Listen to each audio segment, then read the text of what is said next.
Hey everybody out there in YouTube land. This is Dennis from DJ's Classic Garage. Uh, Today is a little bit of a different video, slightly instructional, actually very instructional. It's about something that actually happened to me. I was called by someone to go and look at a car that they were thinking of purchasing. And this car was not cheap. This car was quite on the high end of pricing, and it was an A body. It was a 340 4-speed car. It was a very desirable color, inside and out. And I don't want to give any more details because at the time of making this video, the car is still for sale, and there's nothing wrong with the car. It really, honestly, the work on it was very well done. But here's the takeaway of why this car did not sell. The buyer had the money to buy it. Way, way more than enough money to buy this car. Cash.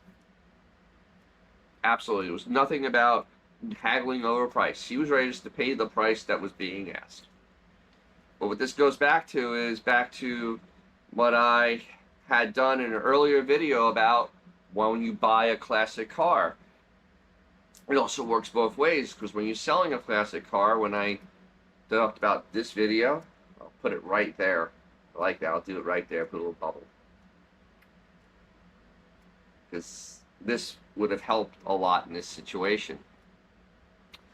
So, the gentleman was flying in to buy the car, and I met him at the place where the car was being stored. So I got there first, and I started looking at the car, and I was there to make sure that the body panels were all original. Now, this is an A body.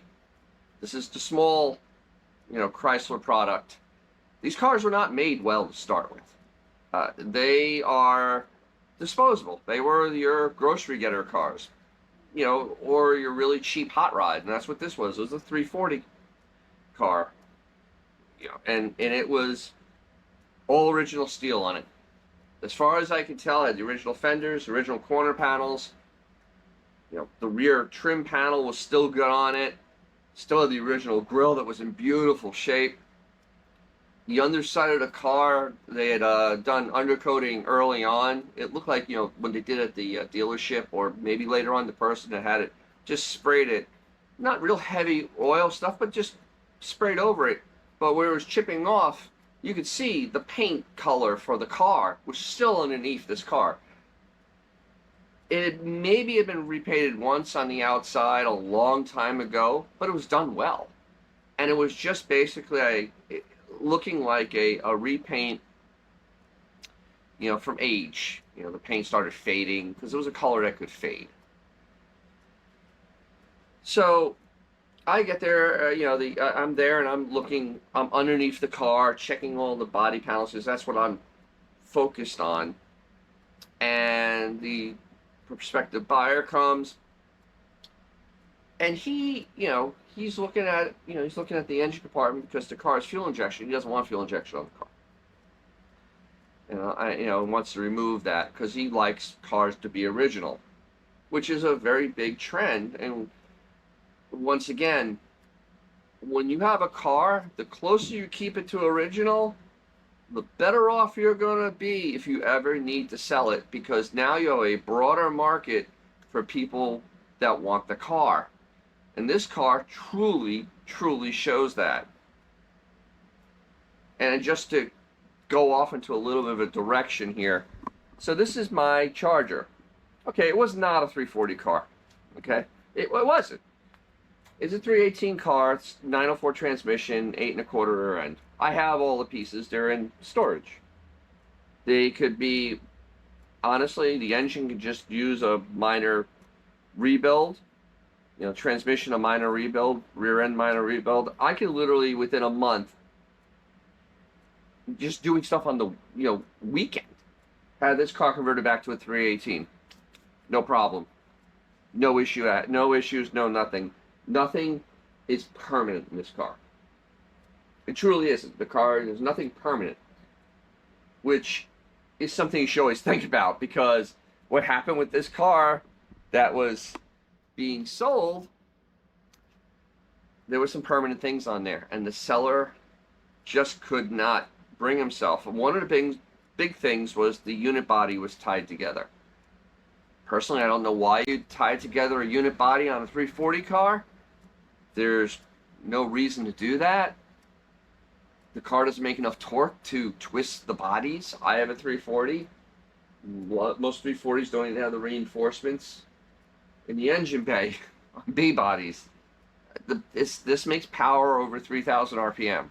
It has some torque on the bottom, but it makes power above 3,000 RPM. You're not twisting frames with this thing. It wasn't like it was a Hemi car. Also, it had a full tubular front suspension. This was not disclosed in the ad. So it had tubular upper control arms, adjustable strut bars, sway bars that were about 1.5 inches in diameter, front and back. I mean, this was high quality stuff. It was very well done.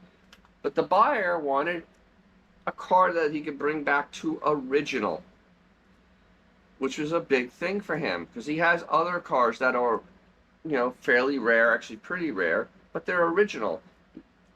He feels that it presents better when the car is what it should be.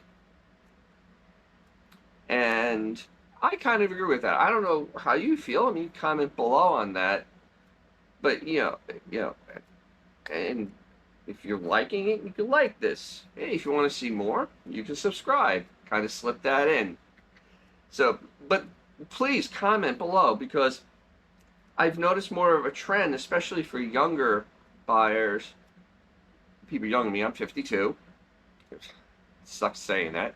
But, they want the car a little more on the original side, because it gives them that historical feel of the car. Either that or they like it all the way modified. So back to this car. So you had all that work done underneath the car we didn't know about. The engine, the fuel injection, and it had fuel injection, had a different intake, it had different heads. The original heads and intake were still available. They had to be put on the car, but all that would need to be removed. And that's a lot of work. And had aftermarket air conditioning. I don't know what is wrong with people putting air conditioning in A bodies. I don't understand this, and this has nothing to do with the owner. This is a person that put this in. Why can't you go and use the Chrysler 2-belt setup that comes off the alternator? Is that too hard to ask? Because this had a belt, one belt that came off the crank and had a idler pulley on the side above the power steering pump, and it was just wacky, and it's not really, I don't know what belt size it is or how you find a belt, but that's the way it was. So we drove the car, the buyer was still excited about this car. I mean, the car drove like an animal. I mean, it drove like a 340. And it boogied. But you couldn't get the air conditioning to work. He was saying, it's going to go away anyway.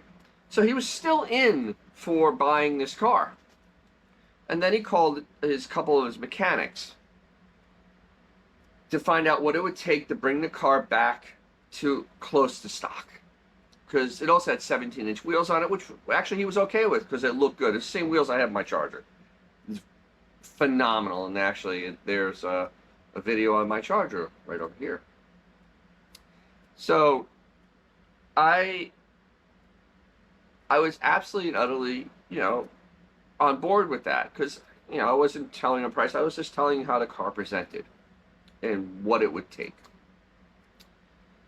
And it bothered him. The car was so original down to the interior. Why would you go modify a car that is all original? You're supposed to do modifications to cars that are basket cases. You're saving them, and you're gonna make them into something better than they would have been. This actually kind of lessened the car. So back to him calling his mechanics and all.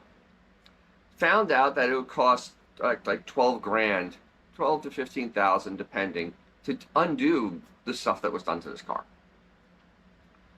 And now with the price of this car and all that work, he was now in Charger RT territory, and I'm dead serious. He was in Charger RT territory, like 68 to 71, probably even more 71, but you still, there are some of the second gen.